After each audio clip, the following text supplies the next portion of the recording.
morning. It is Friday morning, end of the week. It's another one of those things, where did the week go? Started off fairly cold, so bit of shop projects. It's warmed up now, it's only -4. I did make a bunch of bags at the start of the week. Me and Buddy, we took apart our chem pump to see why it was leaking. I'm assuming it had nothing to do with seal failures or anything. I think actually the little screws had come loose. After several years of rattling, I guess that's acceptable. So we tightened it up. Hopefully that was the problem. If not, I guess I'll have to order those seals or whatever. Yesterday was pretty much a write-off as far as even being at the farm. I left at like, I don't know, 9 in the morning. I had to run into Beaver Lodge, get some things, and I had to run all the way up to Spirit River and get some stuff. You end up chit-chatting with people, so you don't make it back. I didn't even get back to the farm until like 7:30, so that was yesterday. Today I got about 9 bags to make, and then I do have an order for 10 after that, but it was no rush, so I will, I'm not sure where the day will go. I've also been working on my little cyclone dealio for my aspirator on my grain cleaner. I'm hoping maybe I'll finish that today instead of getting to the other 10 bags.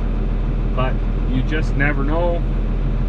If this thing flies apart into a million pieces, I'm pointing over to my hammer mill, then I guess that will be the day fixing that. Hopefully that doesn't happen.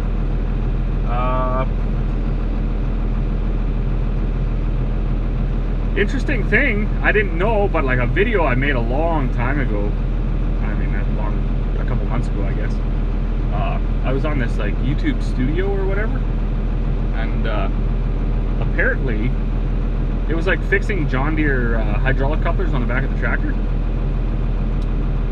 And I'm assuming because of like, John Deere or whatever and stuff being in the title, but apparently like that had like 1,100 views. So that was kind of neat. The one thing I found interesting was it actually had 1 dislike. And I had to actually watch the video because I was just like, how could somebody dislike this? And dislike it enough to actually click the thumbs down button. And I don't really care about that stuff. But I found it interesting, right? So I had to watch the video. And the only thing I can come up with, because in that video I said that Pioneer fittings are better than John Deere, or what did I say? John Deere fittings are better than Pioneer is what I said. And because our 4440 that runs the hammer mill, it has John Deere fittings, and they almost never ever leak. The tractor I'm in right now had the upgraded option to get the Pioneer ones, and we've replaced the seals in them probably like 3 times already. There's no more connecting and disconnecting with each tractor. In fact, the John Deere probably gets disconnected and connected more because I have to hook it up to my hydraulic auger. This one is just, one hydraulic bank is for the tilt on the forks, and the other's for up and down on the loader.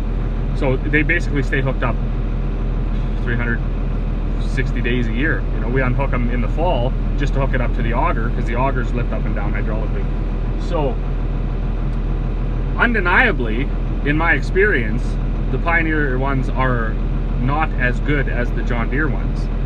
And I'm assuming there was like a big Pioneer fitting fan out there that was just like, no way, this guy's wrong. And that's fair enough. I mean, I don't care. I just, like I say, I found it interesting that somebody would actually dislike that video enough to like take the time out of their day to say that they disliked it.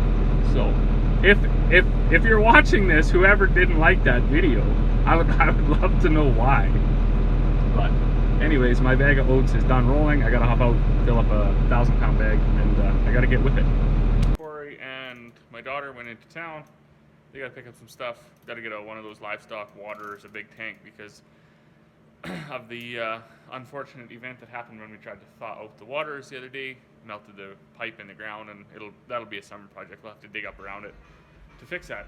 So me and Buddy are in here. We got these chemical transfer pump for our sprayer. All the chemical these days is it's coming in totes and barrels and stuff like that. So you need a chem pump really to get it out of there. This is a flow meter. I did order a new one of these. I do a little bit of custom spraying, and these numbers are getting pretty hard to read. And that's really not something you want to goof around with when you're doing custom spraying for other people. So I ordered up another one of those. The seals were leaking in it. So Buddy's just taking apart taking the cap off, and then we'll see what kind of O-ring is in there. I'm not even sure. My plan is to use that, make your own gasket goop or whatever. We got some good stuff that's chemical oil and everything resistant. So we're gonna. You're not tired? So yeah, that's what we're going to do here today. We're going to get this thing peeled off and see what the O-rings look like inside there, or the seals, I guess, because it was leaking a little bit. So, what are you doing, buddy? I the camel stick. Maybe you should go the other way.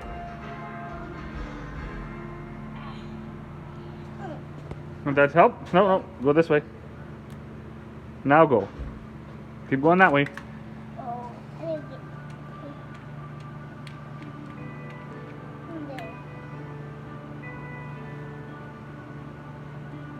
Come on this way.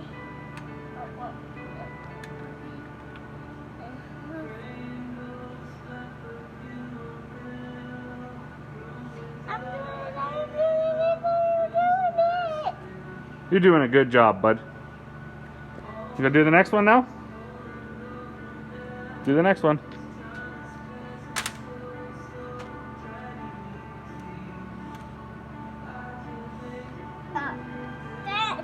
Dad, you need to try it now. Now I get to do it. I'm doing a good job. You are doing a good job. Good thing Dad has a helper like you around, or he'd be by himself all the time. Yeah. Oh, see a little hammer out there. There's a little hammer? Yeah. Oh, I need that little hammer right there. Okay. Here you go, buddy. Thank you. So this is what we've rigged up since we lost our battle with our underground water heaters. Tub, a couple hundred gallons of water, and a submerged heater.